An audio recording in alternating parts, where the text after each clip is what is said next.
Welcome to Inspire Saratoga, a show that highlights the people and stories that make our home a place of strength, inspiration, and success. I'm Michael Krukowski, physical and mental performance coach and resident of Saratoga Springs. And in this show, my mission is to connect with the great people who also call this place home, hear about their work and what they do for this town, and share their insights and experiences in health, wealth, and happiness for you, my neighbors. Thank you for joining me wherever you are in town. Let's dive in. All right. Hello. Welcome to Inspire Saratoga. I am Michael Krukowski. Thank you for joining me. All right. This is another legacy lesson episode. I'm going to do my absolute best to slow down with you on this because I get super jazzed up about this particular lesson. I'm going to go into the reference behind it, but this is something that not only was a lesson that I learned from this particular podcast episode, but has been numerous different times that I've learned this lesson and refined it over the time, which is a lot of the work that I do in my coaching practice and the Unveiling Strength Project. So I'm going to do my best to slow down with you on this. But this lesson comes from one of the episodes in the first season that I did. It was episode 7 with life coach Carey, who runs her company Ruby Red Road. So a little background on Karen. One of the most fascinating people that I've spoken to on this particular podcast, from her life experience of the things that she went through in just her own personal life and what got her into the work with yoga, into life coaching, and how she helps people in their own lives, particularly in business development and just personal growth. And the lesson that I got into this, we went into so many different theories and practices you can aim for business development and personal growth. But what really got to me was her tagline she uses in her business is, "You've had the power all along." And I wanted to ask her about that, about why this particular phrase meant so much to her, which just went into just a stream of different ideas. And it's an adage and an ode to the movie Wizard of Oz with Dorothy, when, at the end, when she speaks with Glinda the Witch, and, Glinda says, "Oh, just tap your heels 3 times. You've had the power to get home all along." And that's where the term Ruby Red Road came from, all that different stuff. But the message behind it, as she said, is everything that we need in order to succeed in our lives, it's already within us. It's an innate strength that we already have. It's always available, but it's not always accessible. It's because it's clouded or blanketed over with the beliefs we have, or the anxieties or the stresses that we put in our own way. So it's not about expanding things and expanding our knowledge base all the time. It's more the stripping away the things that aren't serving us to get clear on the things that we already know. This goes into so many different realms of things that I've experienced in my life. I remember talking with Tim Anderson, the founder of Original Strength, on my Strength Connection podcast, and he wrote a whole book about this. There's a lot of spiritual uh, knowledge and wisdom behind this, from a religious perspective, of like there's a piece of the universe, the piece of God that's already within us that is infinite. So everything that we already know, all the strength that we need in our bodies, is already within us. It's just our focus on trying to access it and get to that availability.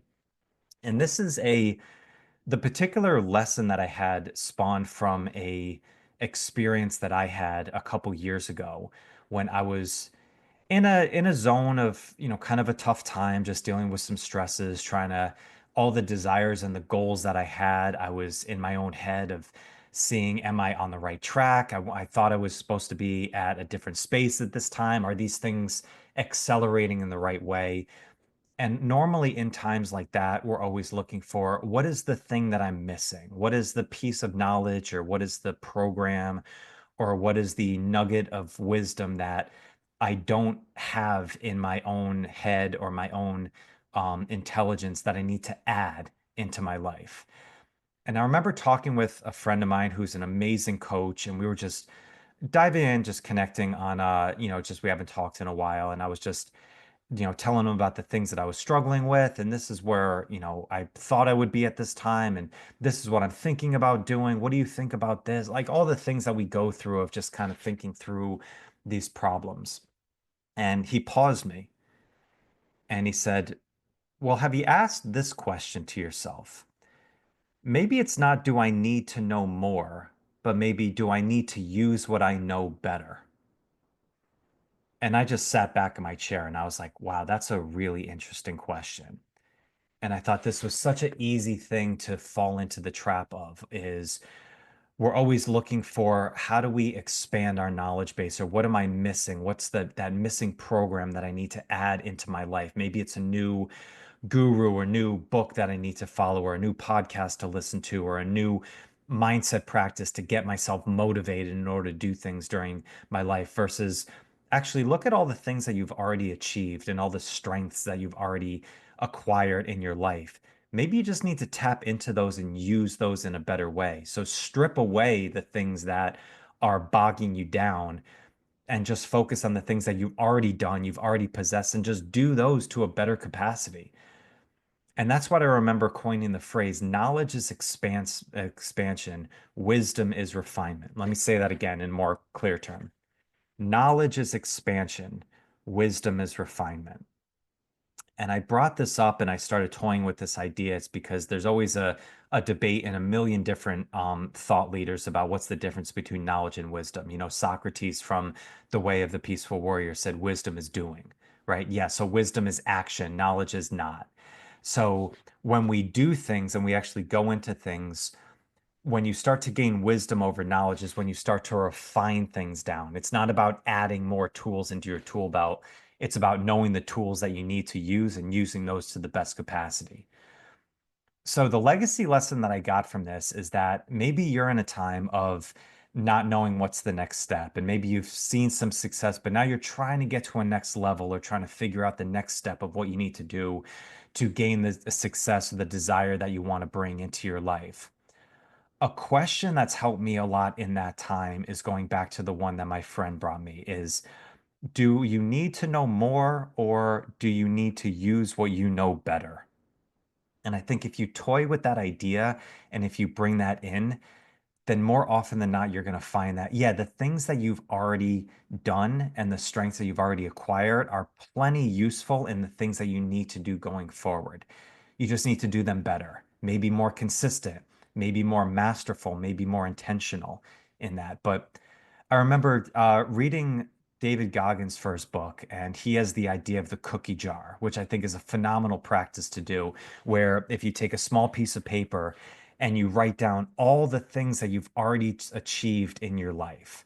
Okay, maybe it's you've ran a marathon, or maybe it's you've hit a PR in your fitness or your business, or a big moment of putting on an event, or maybe a birthday party for your child, or whatever it is that you like look back on and be like, man, that was really good. And I put a lot of effort into that. And I was really proud of that moment. And you write that down on a piece of paper, and then you crumple those up and you put them into a jar. And then every time that you feel in low mood, or you feel doubt, or you feel your limited self-belief start popping up, you take one of those out of the cookie jar and you read it. And then you remember, hey, yeah, I did that. I was a badass. That's evidence of strength that I already had in my life that I did. And then you just get yourself back in that zone. I think we're all kind of, this is all kind of in the same hymn book here, but I think it's the most powerful thing. And this is one of the things that helped me launch my program, the Unveiling Strength Project, that I work with people on, which is much more about stripping away things that don't serve you anymore before just focusing on adding new things that you need to bring into your life. And I think when you know how to dance between those two, then the things that you're adding in, you're going to do those to a much higher degree, and they're going to give you the most benefit. But if you don't strip away things, take things out of your backpack that are weighing you down, then no matter how much you keep adding in, it's still going to be extra weight. And then you're always going to go back to those old habits. So, the legacy lesson I'll leave with this episode is this question: do you need to know more, or do you need to use what you know better? And I can't thank Karen enough for jumping on with this podcast and chatting about these things and giving me these phrases and giving her insights and experience. So if you haven't listened to that episode before, season one, episode 7, go back and listen to that one, filled with nuggets of wisdom. And yeah, it was one of my favorite ones that we've done. So, all right, I'll leave you at that. Please Hopefully this resonates with you. Hopefully it's useful to you. And if it is, then leave me a comment. Drop it in the notes below. I would love to hear about it. All right, till next time, we'll chat soon. Much love. Talk to you soon. Bye.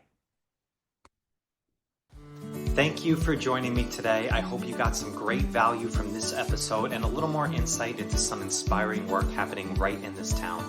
If you want to know more about our guests' work and check out more of what they are doing, please click on the links in the show notes below. And along with that, check out the direct link to 5-Minute Mindset. This is a 5-minute video that gives you the 2 best practices that you can do every day in 5 minutes that will create a major impact in your mental strength and resilience. If you are on your own mission to become physically and mentally stronger, these practices will be a serious game changer for you. Seriously. Thank you again for joining me today. I'll see you on the next one.